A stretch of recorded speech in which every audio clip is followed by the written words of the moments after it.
Welcome to Talking with Dave. Here's Dave. Hey, how we doing out there? I hope you are doing well. We're all top shelf here.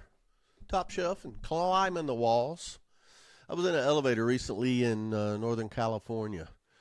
And, you know, me and a gentleman, we get on the elevator, we hit the button. I forget, it doesn't matter what floors we're going to, but it takes forever for the doors to close, and then we start to go up. And he said, I mean, total strangers, he said, man, this elevator is slow as molasses. I said, slow as molasses? Dude, where are you from? And he said, I'm from Georgia. I went, well, I'm from Alabama. I said, they make good molasses over at Sand Mountain, don't they? Which is, oh, they sure do. He was from just north of Atlanta. And I remember we used to go to Sand Mountain. And when we went through there, we always got some sorghum and molasses. And where that slow as molasses comes from is in the wintertime. It's thick anyway. But in the wintertime, when you try to pour that on a buttered biscuit, oh, hold on. A buttered biscuit with molasses on there. It's got a strong flavor, but it's so thick in the wintertime.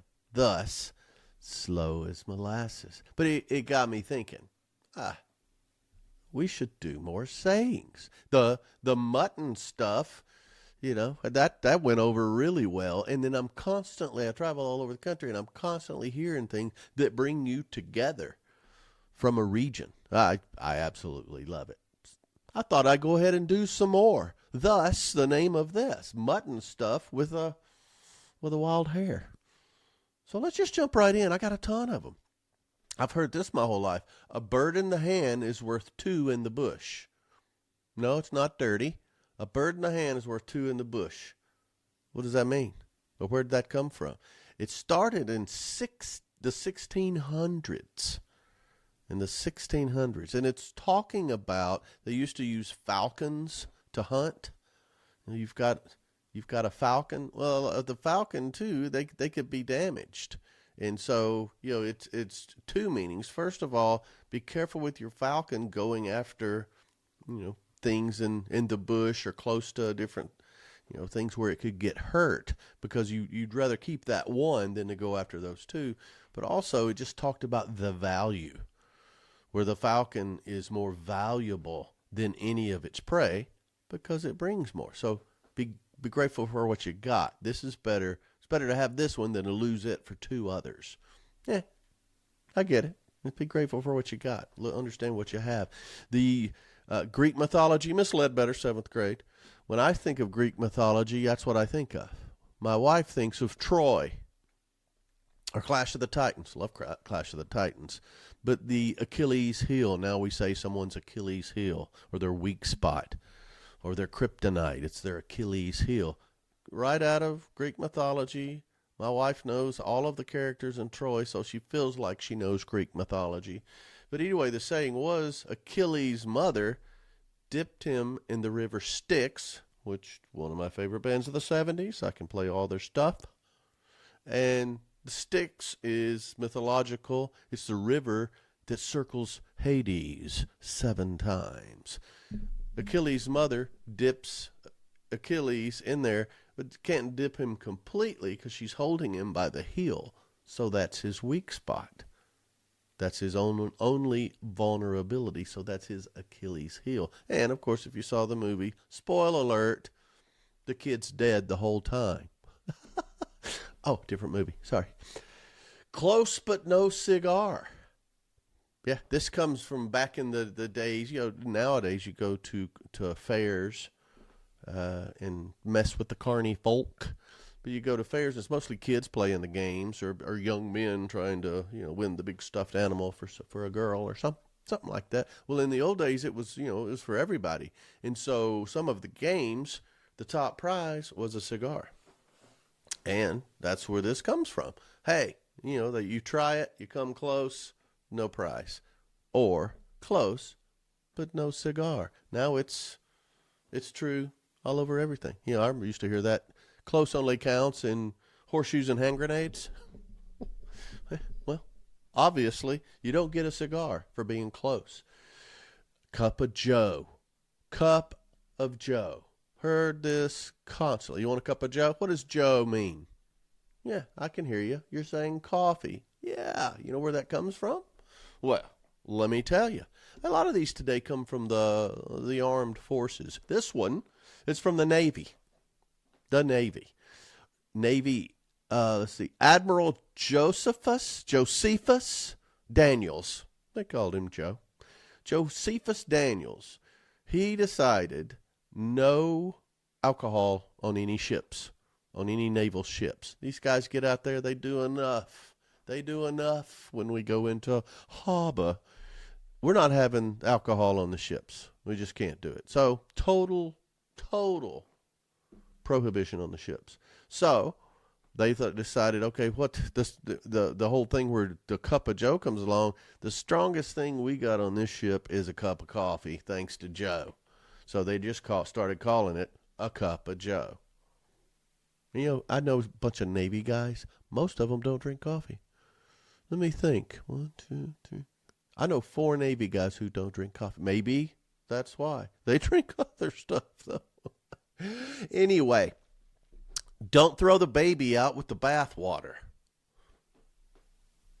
Don't throw the baby out with the bathwater. Now, this is old. This is way 16th century stuff.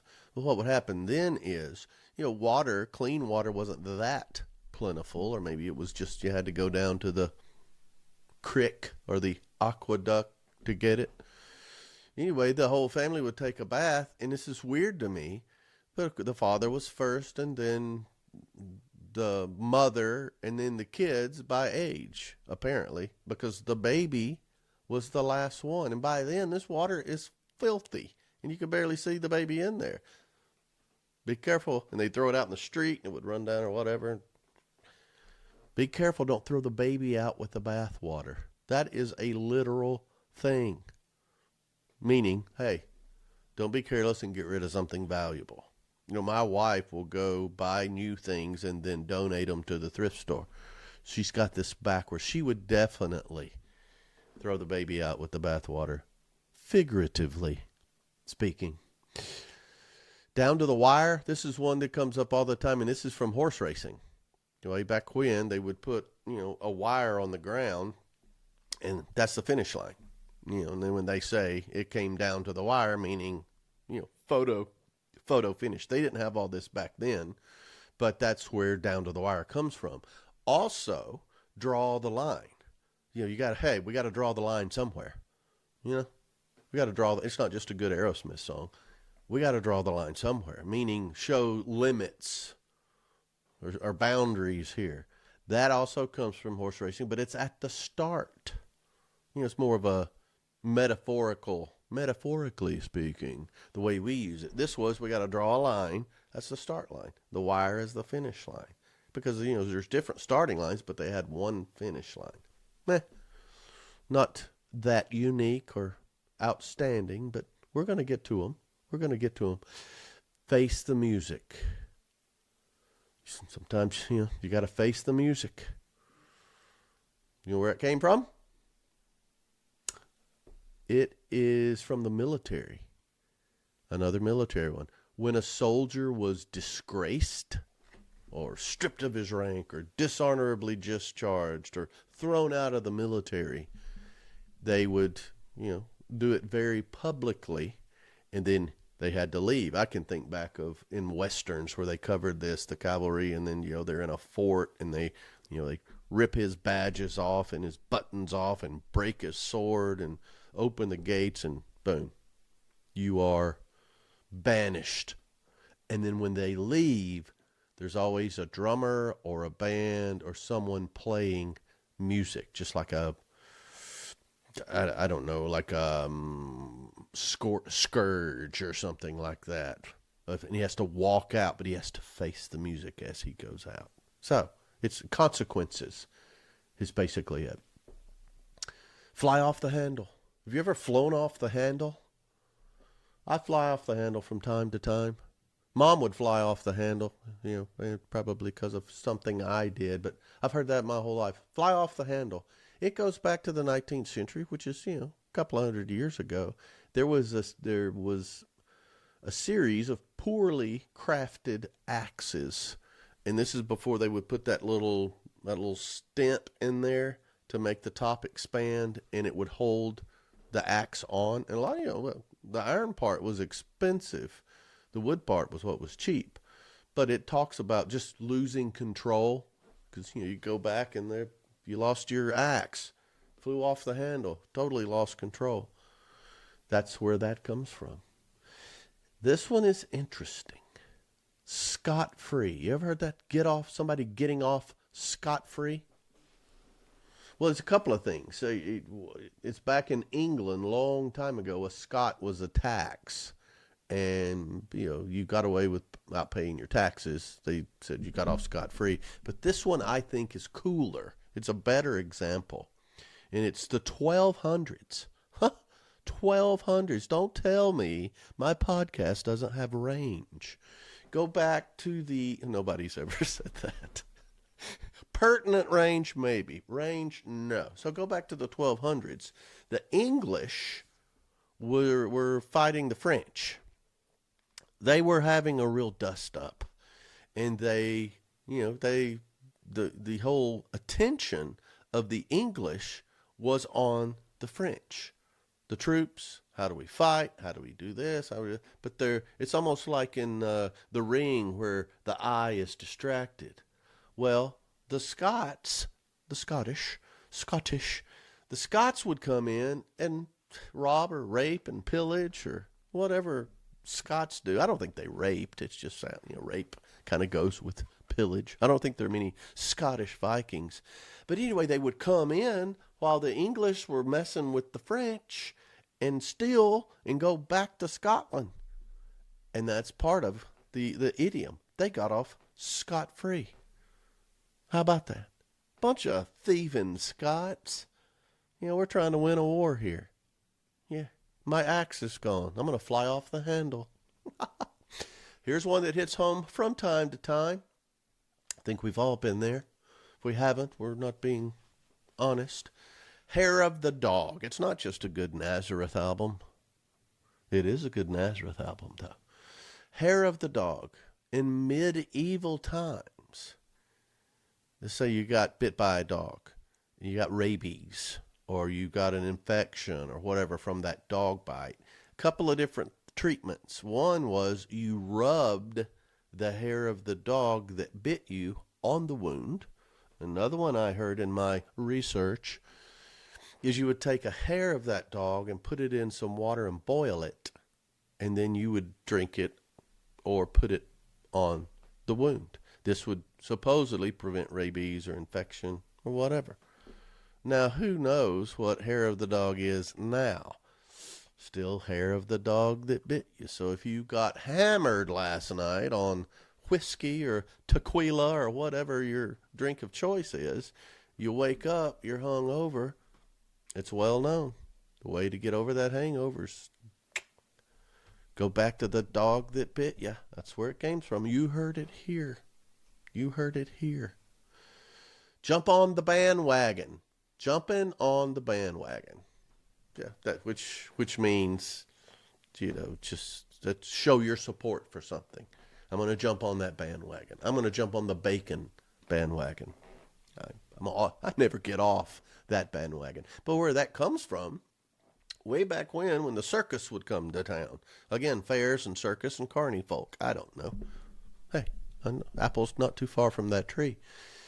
Anyway, the circus would come to town. They put all their tents up and the animals and everything. But as they were coming in, all of their wagons of stuff, they would go around the town just to let you know, hey, the circus is in town. It's a great way to let everybody know, get everybody excited. Well, what would happen was, since they're coming to town, politicians started hopping on some of these bandwagons. And, they get around town too. And that way they get some exposure.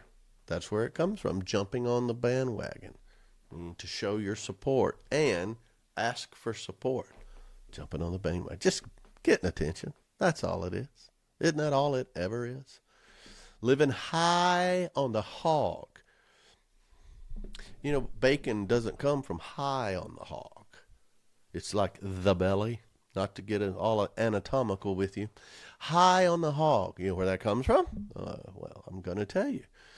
It means to be prosperous. It means to be doing well. Oh, yeah, they're living high on the hog. Actually, the best cuts of meat were thought to come higher on the pig's body, like the shoulder or the ham or the buttocks. But that's the better choices. The ribs, the short ribs are along the upper back. So high on the hog. It's more of a location. It's a butcher joke, I guess. High cotton. What about that? Since we're getting high cotton.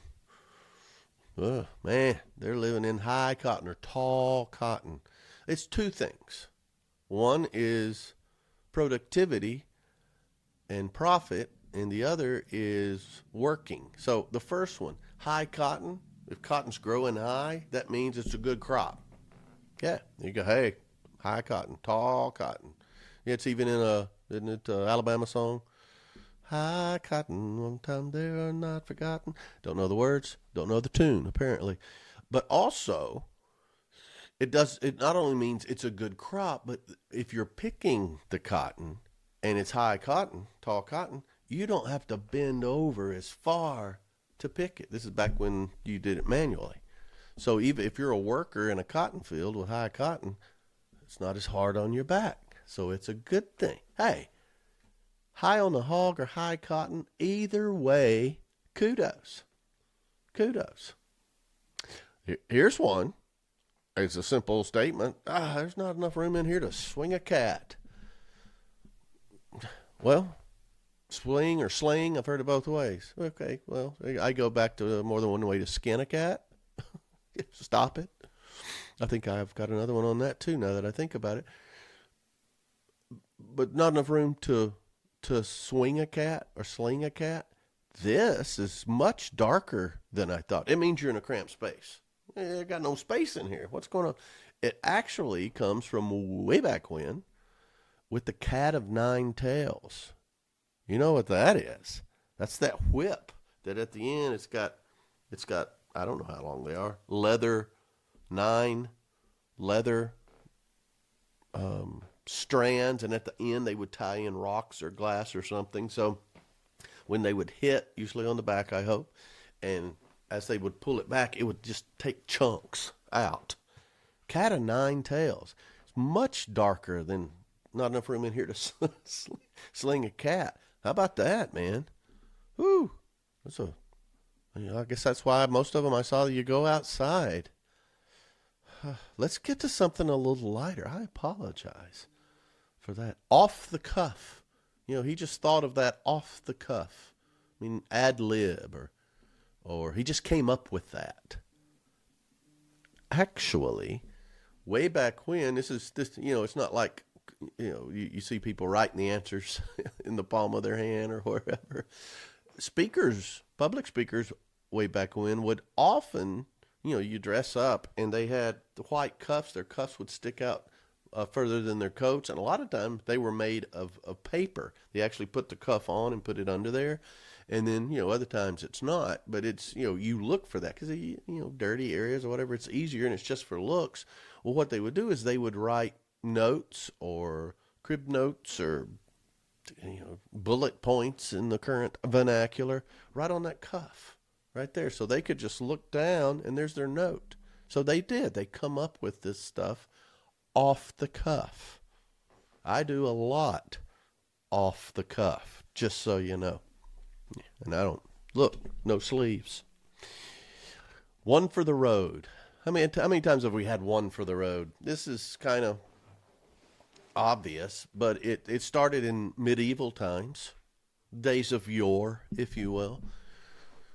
But they would take a drink, and it was like, let's do one for the road, and it's they're going out into the abyss. Who knows when you're going to see you again? It's probably, I'm thinking, horseback.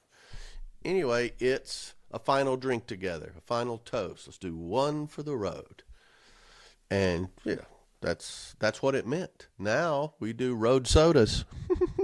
Anyway, It's not have one drink because I'm about to drive. That's not it. It's almost a toast, a high five.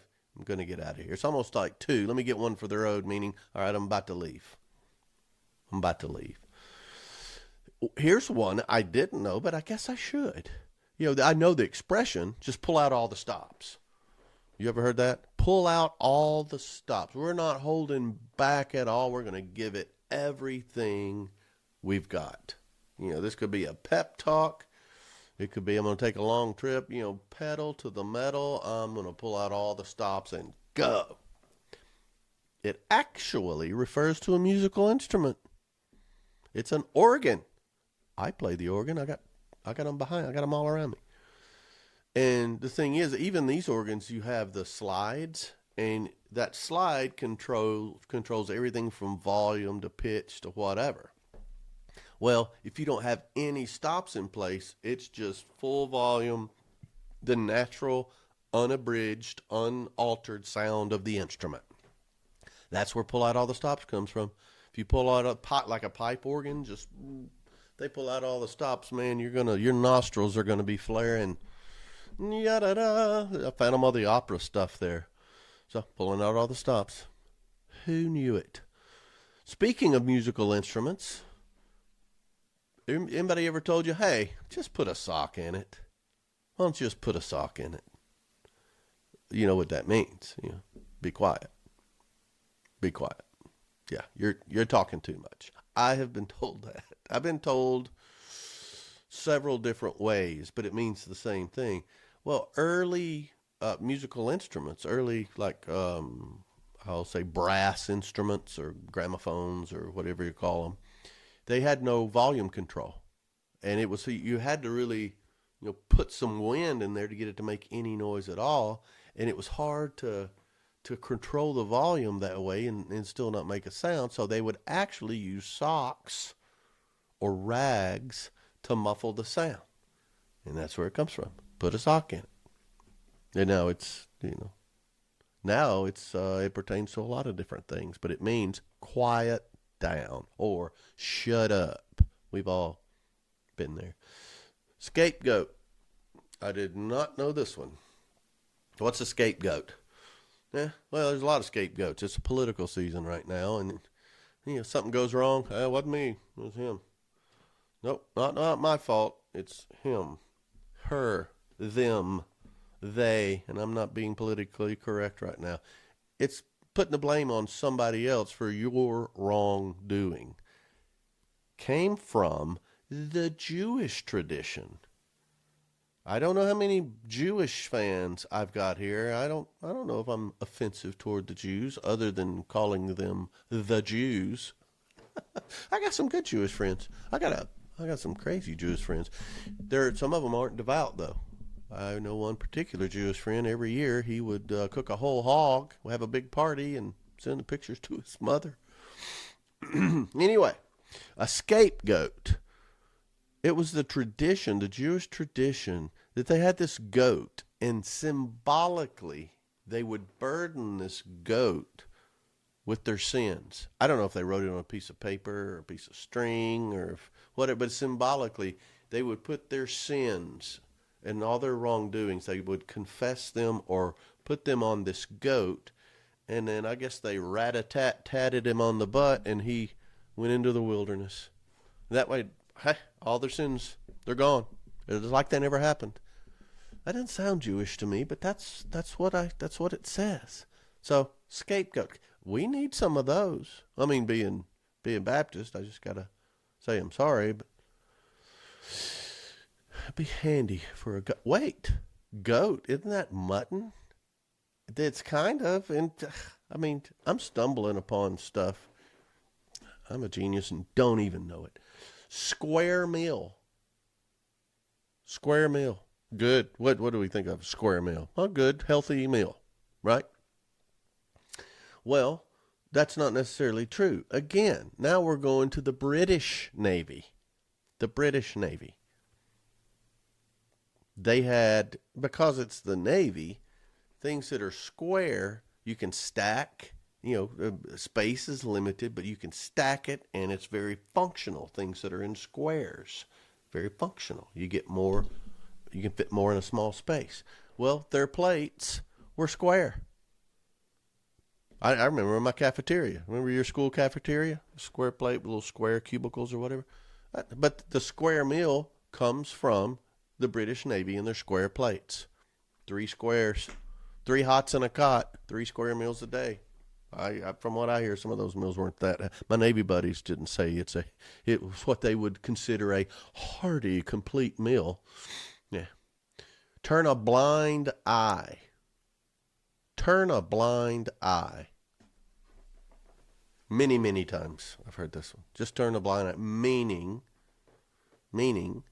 you know something, but you're ignoring it. I'm going to turn a blind eye to that. You know that's going on, so I'm not going to look. Plausible deniability, but turning a blind eye. This actually goes back to a person, British Admiral Horatio Nelson. Admiral Nelson. He was blind in one eye, and they were giving him the signal to retreat, withdraw, and it was some sort of signal, not smoke signal, probably a light, something. It doesn't say when it was. Horatio Nelson sounds pretty old, but they were signaling him. But you had to look through his telescope to see that. Well, he put his blind eye into there, so he didn't see anything. So he didn't retreat. Turn a blind eye. He won, by the way. He didn't retreat. He won. Crazy Brits. It might have been when they were fighting the French, and he turned his blind eye to retreat, and he had his other eye on those Scots, so they wouldn't get away scot-free.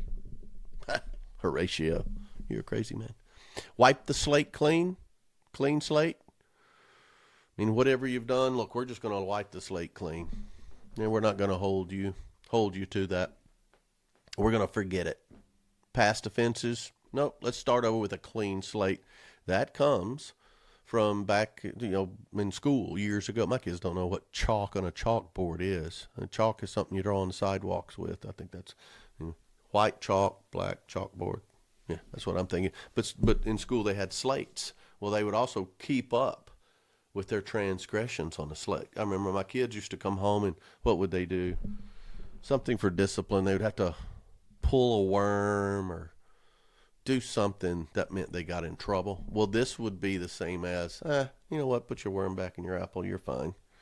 I never got that. A worm in the apple is a good thing. If you pull your worm, that's bad. Don't you want to get your worms out of your apples? I think we're sending mixed messages here. Of course, my kids are in their 30s now, so it's a little late to get on that. What about Raising Cain? Oh, Raising Cain. The 3-piece meal, no coleslaw, extra bread. If you don't know what I'm talking about, you've never been to Raising Cane's chicken tenders. Anyway, the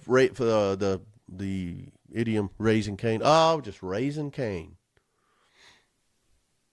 Yeah, it's what I thought it was. Raising Cain. It goes back to the Bible. Cain and Abel, Garden of Eden. Nothing. Cain killed Abel because God liked Abel's sacrifice and didn't honor Cain's sacrifice. Well, Cain got upset. So raising Cain means to act impulsively. Just all of a sudden raise Cain, because Cain, he raised some Cain. He killed Abel. Also, old, it's, raising hell or raising the devil. Well, they're associating Cain, not the wrestler, Cain with evil. So there you go. And it should be. But raising Cain, just going crazy. I still like the restaurant better. How about getting a wild hair up your ass? Anybody? This is an American expression. It means to suddenly act unpredictable or out of control, or do things, just crazy things all of the sudden. Well, that's okay. Yeah. We got a wild hair and Got a wild hair up our ass and drove that bulldozer in town to McDonald's. It's a true story. But there's several different thoughts about the origin.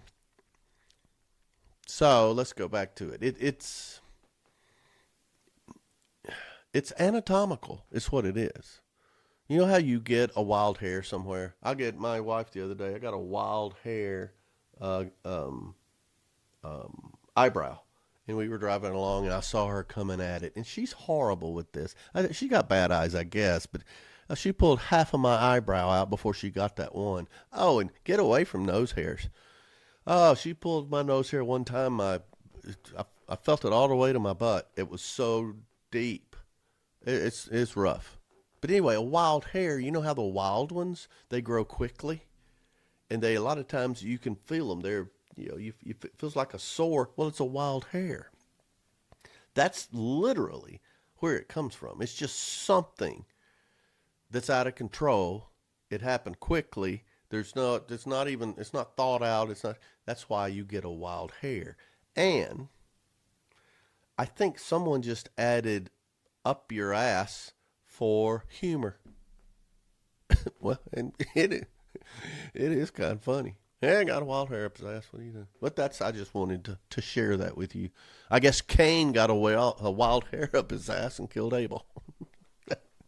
Well, I don't think the Bible really puts it that way, but then again, I don't know. Watch your P's and Q's. Now, people fight with me on this one. I've known this one a long time. I know two different reasons, but it's really the same thing. People go out and they get, I thought it was in Ireland, but it really originated in England. People go out and have a good time in their local pub, and they get to drinking. And usually it's beer. In this case, it would be beer, but they would serve your beer in pints or quarts. You want a pint? Most people do pints, I believe, but sometimes you get a quart.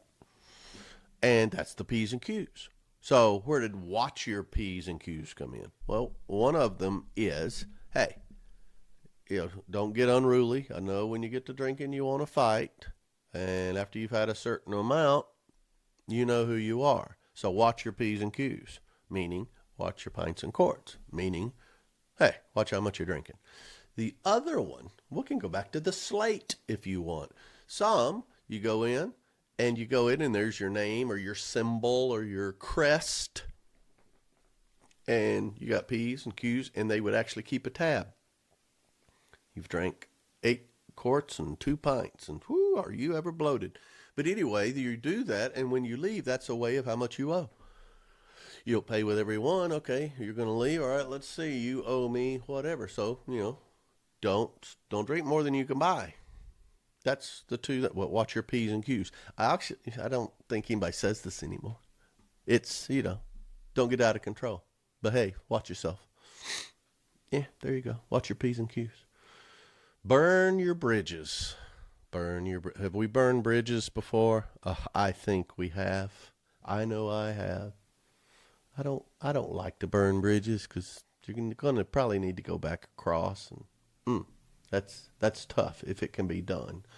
So it's making irreversible decisions is really what this is. Business, don't burn them. Every industry you're in, it's a small business. So from a professional advice point of view, don't burn bridges. But it came from the military again. And I misunderstood it. I thought you were burning the bridge. You cross the bridge, you're going forward, and you burn the bridge, and then you go. I thought, being the military strategist that I am, it was to keep the enemy from coming in behind you. You burn the bridge, they can't get to you. What it is for, it's to keep your army, your men from retreating, from just abandoning you, going AWOL. How about that? I didn't know that. It's to prevent you leaving and join the other side, or just going home. Burn that bridge. They can't get across there. I didn't know that. Burn the ships. I knew that back Columbus and other sailors on the ocean blue, they come across and people get homesick. They want to go. Well, one thing that they did when they were settling the Americas, they burned the ships. We can't go home. You can't swim. You can't swim that. You're not going to get across the big pond in a canoe. I could tell. So they would do that as a point of, you're here to stay. You're not going anywhere. It's kind of the same thing, I guess. Burn bridges. It just turned into, hey, come on. You're going to need that guy. Lock, stock, and barrel. Lock, stock, and barrel. It means everything. The whole hog. Ooh, the whole hog. Everything. It comes from a gun reference. The lock, the stock, and the barrel, the three parts of a gun. And, they would tell you go in and you would buy, when you're buying something, you know what, I'll take everything you got. Lock, stock, and barrel. It means the whole thing, because there was a lot of guns traded. I don't know if they ever traded just one part of the gun or whatever, but that's where it comes from. Lock, stock, and barrel. I've heard that not too long ago. Rest on your laurels. There's none of that. What have you done for me lately? Don't rest on your laurels, but it's you've achieved success, and that's what you're focused on. I know people who accomplished something 20 years ago and hadn't done jack since, but they always point to, remember that. Yes. Well, and it comes from Greece. You can see the Olympics or wherever, when they would put that little crown made of laurel wreaths. It symbolized, achievement or winning or something like that. Yeah, that really, resting on your laurels, that has passed.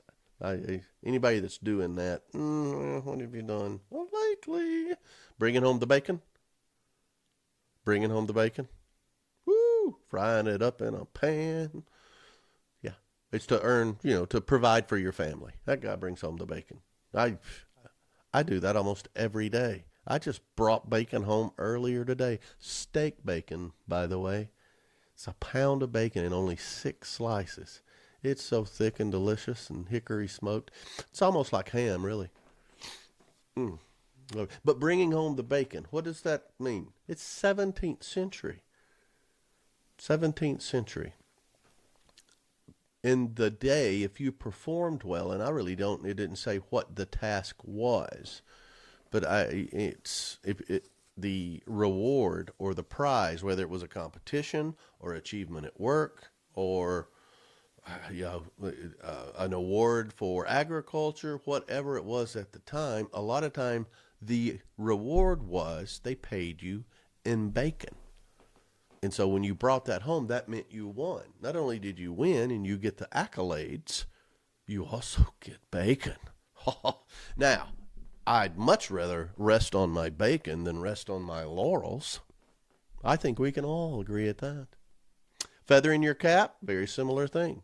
17th century, if you won a debate or a chess game in the park or something, whatever it was a little more for the upper crust or the more intellectual.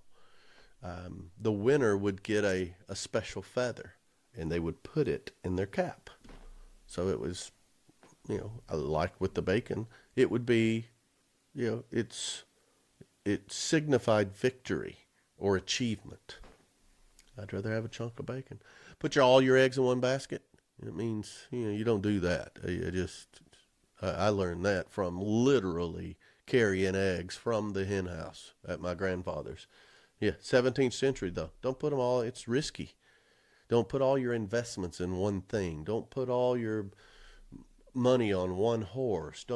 I see it as having several income streams. That way if one goes down, you got the others. I remember way back when I would call on aerospace. I would call on food. I would call on different things so that one went down, I still had the others. I didn't put all my eggs in one basket. Eggs also, this is where dime a dozen comes from. Eggs were considered cheap. Have you bought eggs recently? Oh, they're ridiculous. There's not golden eggs. And they're not the quality eggs they used to be. I sound like an old man here. I remember going to the farm and eating the eggs. And because, and this is gross, but the chickens get out and they eat bugs and they scratch and worms or whatever.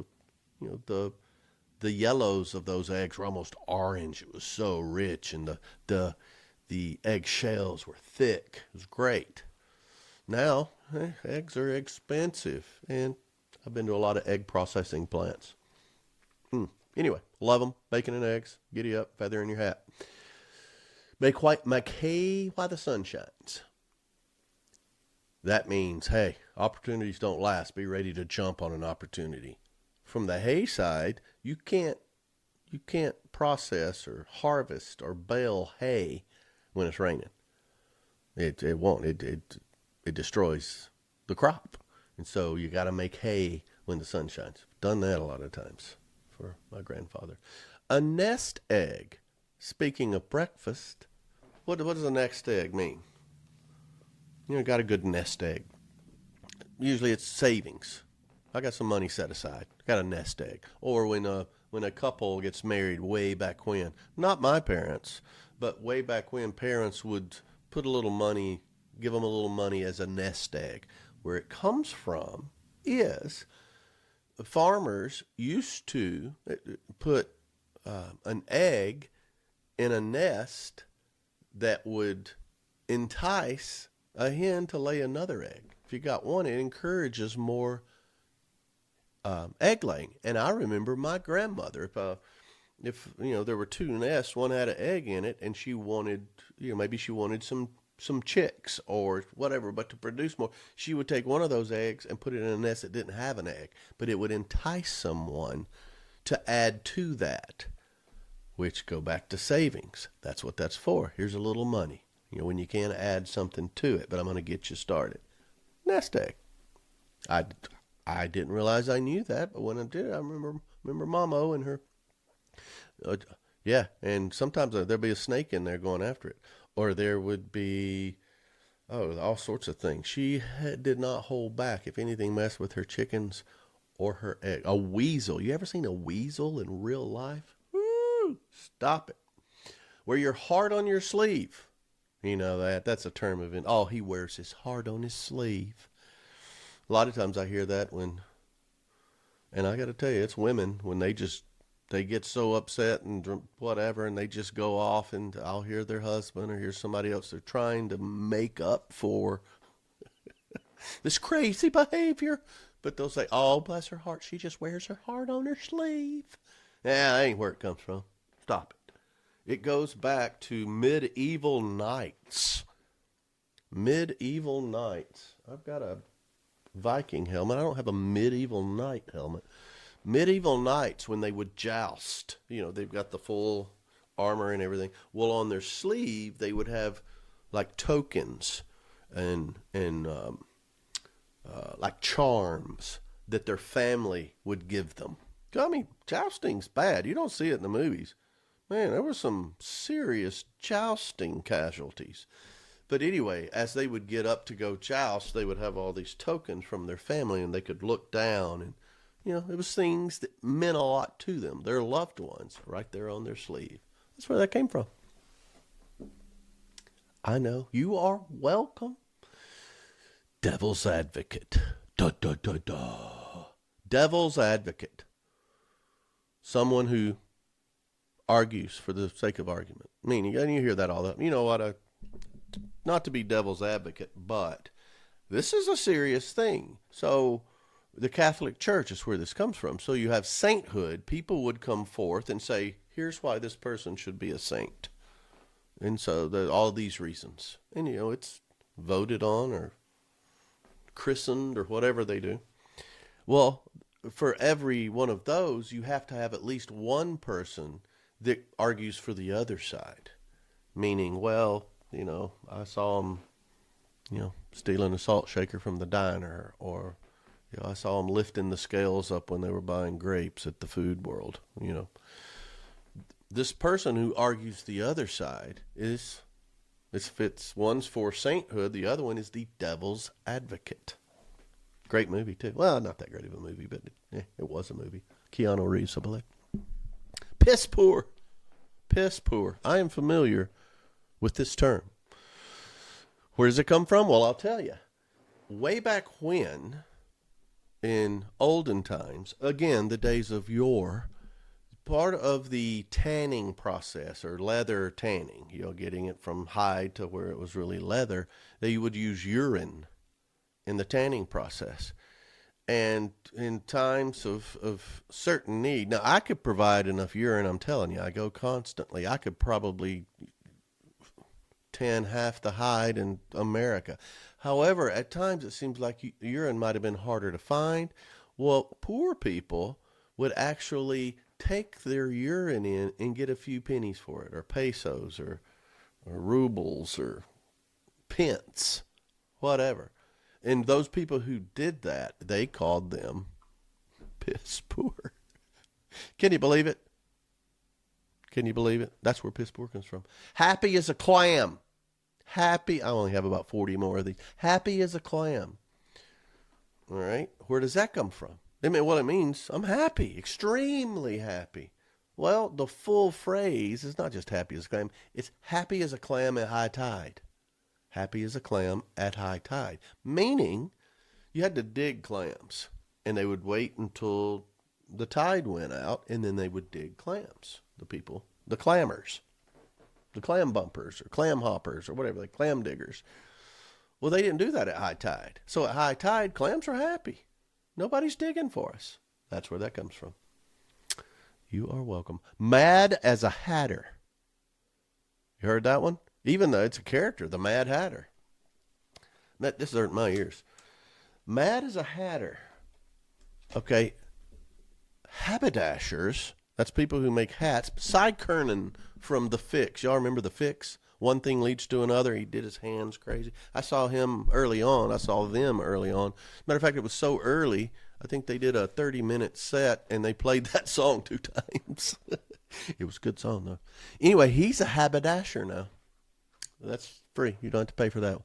Mad as a hatter. So these hatters in the day, in order to work with felt, they had to use certain chemicals. Well, the chemicals were very strong. Definitely not OSHA approved. Well, it would, make them dizzy, sometimes give them headaches, and, act weird and all that.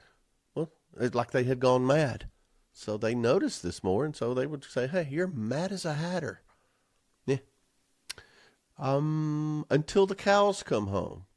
Yeah, well, we stayed there until the cows came home, or we'll be here till the cows come home, which means a long time, possibly forever. And it's just about those cows. I mean, they're just slowly walking, and it seems like it takes them forever, again, from the farm. Hold your horses is an obvious one. They would, a lot of times, it means be patient, of course, but in the days of horse-drawn carriages, you had to, you didn't have stop signs, you didn't have traffic lights, and even like before you would leave, if you're waiting on somebody or whatever, it's, be told, just hold your horses. It literally meant hold your horses. I mentioned one way to skin a cat. I thought I had something on this. This is a continuation. Yes, an amendment or a subordinate clause, if you will. In the 1800s, nobody knows why a cat was involved, but it was believed to refer to hunting methods. Meaning, if you want to kill game, there's more than one way to do that. You can get up early, you can wait it out, you can use dogs, you can use bait, you can do there's a lot of different ways. Somehow the poor cat got involved. You feel better now? They're not really skinning cats.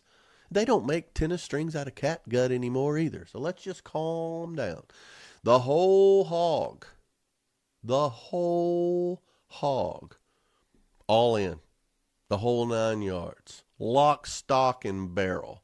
This would come back in 18th century England, where people would buy the whole hog, and that showed affluence. Oh, I'll take the whole hog. My parents would go in and buy half a hog with the Tuckers at one time, I remember. But the whole hog, it means all in. I'm all in.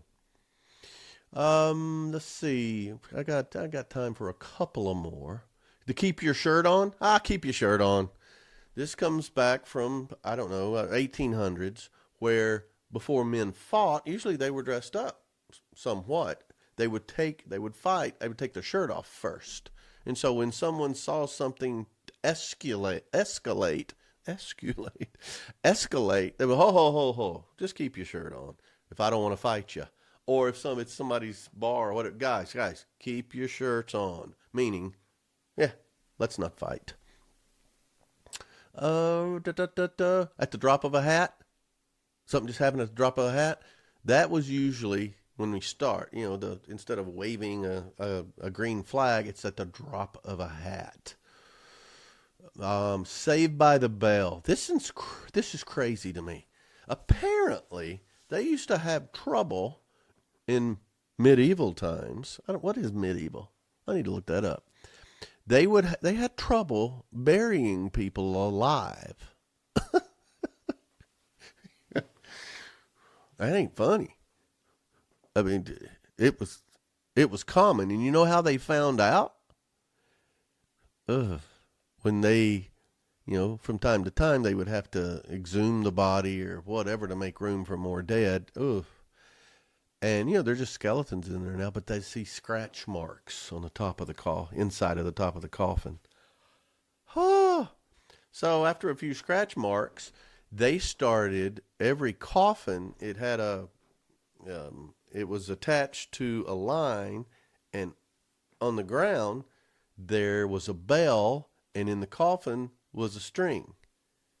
So if the person woke up, they could pull that string, and the bell would ring, and it would signal people up top, he ain't dead. And this happened. So they were literally saved by the bell. That's creepy. That's creepy. So to be less creepy, in the 16th century, they believed that sneezing, it wasn't your sick, it wasn't your, it wasn't allergies like I have, but it was your body's way of getting rid of bad spirits, dispelling bad spirits from the body. And the Pope instituted this.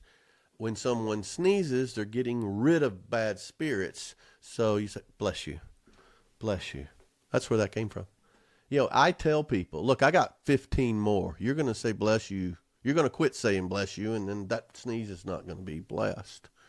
In the 1800s, I know you've heard this, men could beat their wives or their kids with a stick. It was legal. It was legal, but the stick couldn't be any thicker than that man's thumb. It's legal. It's also called the rule of thumb. Yeah, it's just a rule of thumb. It's a given. That's how we do it. Also in the 1800s, when a man finished beating his wife and kids with a stick, their mattresses, the bed frames they didn't have slats like we do now or any of the Tempur-Pedic mofungo, but they had ropes, woven ropes that it would sit on. And sometimes these ropes would get loose and they had to tighten them up. Thus the saying, sleep tight. Ships back to the Navy, at some point, when they would fight, a lot of times to confuse people, ahead of time, ships would put up different flags from different countries to confuse them. Maybe it's not the enemy or whatever. But the rule was, not the rule of thumb, but the rule was, when it's time to fight, you have to put your flag up top. Fighting with someone else's flag, big no-no. That's where it's the thing, your true colors comes in. Your true colors, your real flag. How about that?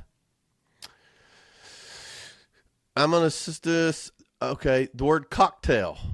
You know where that comes from? The word cocktail. So in the 1800s, a horse that was not purebred, its tail would stick up higher kind of like a chicken or a cock, would stick up higher than a purebred, which would lay correctly. And they called that, oh, he's got a cocktail. Well, it was also meant it wasn't purebred, so it was a mixed breed. You go to the bar, you want a mixed drink, it's a cocktail. That's where that comes from. Can you believe it? You can not believe it for all I care. But, so last one. In Greece, not the movie, ancient Greece, when someone would flex their bicep, I don't flex mine because it's more than you can bear. It looked like a little mouse. Just a little mouse. Look at that. The bicep. Well, the Greek word for little mouse is musculus. That's where we get the word muscle. There you go. That's about all I can give you today. There's so much knowledge. I feel spent. I've spewed so much knowledge to you, but I hope you enjoyed it. Keep sending them some of these. I know you've sent me and already had them in there, but I'll say who sent them to me and give you some kudos. I appreciate you hanging out. Let me know what you think. David@otalks.com or Dave@otalks.com. Otalks Official on TikTok, Instagram, X, whatever those are out there. Many thanks to Kira for taking care of me and making me look better than I deserve. But thanks for hanging out. But most of all, thanks for O-Talking with Dave. Giddyup.